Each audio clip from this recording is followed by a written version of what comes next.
नास रोग हरै सब पीरा, जपत निरंतर हनुमत वीरा। समस्त भाइयों को हमारा जय बजरंगबली, जय श्री राम। आज विनोद प्रहरी यूट्यूब चैनल की तरफ से एक लघु कथा आप सबको मैं सुना रहा हूँ, और उस कथा का नाम है शंका समाधान। अगर किसी को शंका हो जाए तो उसका समाधान आप नहीं कर सकते। भैया, एक सेठ जी के दो पुत्र थे, और दोनों पुत्रों में जमीन, धन, जायदाद का जो है बंटवारा चल रहा था, और एक ब्रेड रूम के घर को लेकर विवाद जो है गहराता जा रहा था।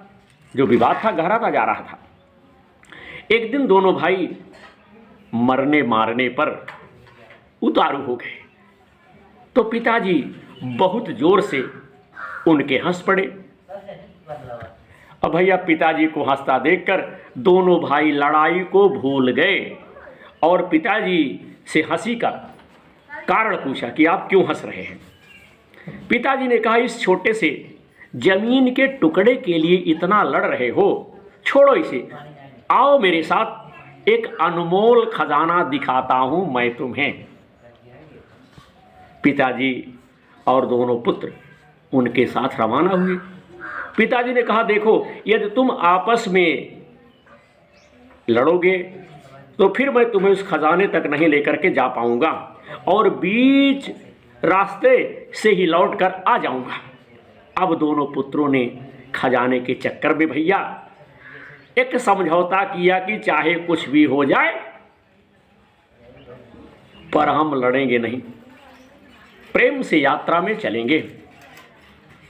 साथियों, गांव जाने के लिए एक बस मिली, पर सीट 2 की मिली, और वह 3 थे।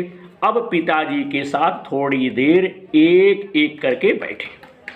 ऐसे चलते चलते लगभग 10 घंटे का सफर तय करने के बाद वह गांव आया।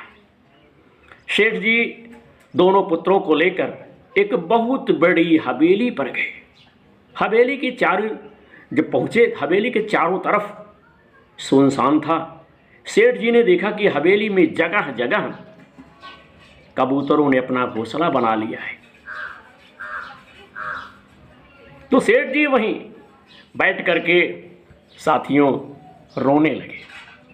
पुत्र ने पूछा, क्या हुआ पिताजी, आप रो रहे हैं? रोते हुए उस वृद्ध पिता ने कहा, जरा ध्यान से देखो, इस घर को जरा याद करो। वो बचपन जो तुमने यहां बिताया था, तुम्हें याद है?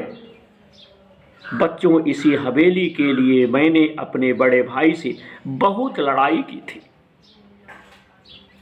ये हवेली तो मुझे मिल गई, पर मैंने उस भाई को हमेशा के लिए खो दिया, क्योंकि वो दूर देश में जाकर बस गया, और फिर वक्त बदला। एक दिन हमें भी ये हवेली छोड़ करके जाना पड़ा। अच्छा, तुम ये बताओ बेटा कि जिस सीट पर हम बैठकर आए थे, क्या वो बस की सीट हमें मिल गई?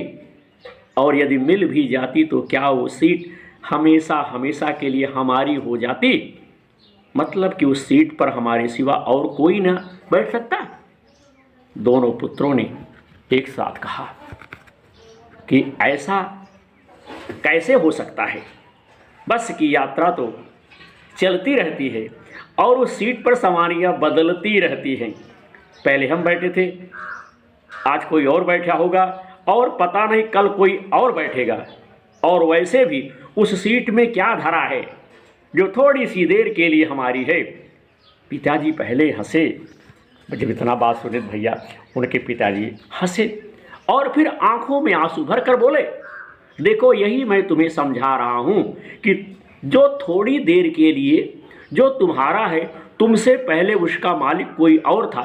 थोड़ी सी देर के लिए तुम यूं, और थोड़ी देर बाद कोई और हो जाएगा। बस बेटा, एक बात ध्यान रखना कि इस थोड़ी सी देर के लिए कहीं तुम अपने अनमोल रिश्ते को आहुति ना दे देना।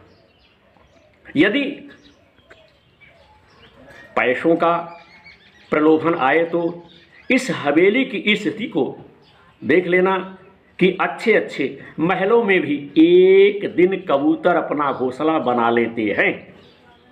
बेटा मुझे यही कहना था कि बस कि उस सीट को याद कर लेना जिसकी रोज सवारियां बदलती रहती हैं, उस सीट के खातिर अनमोल रिश्ते की आहुति ना दे देना।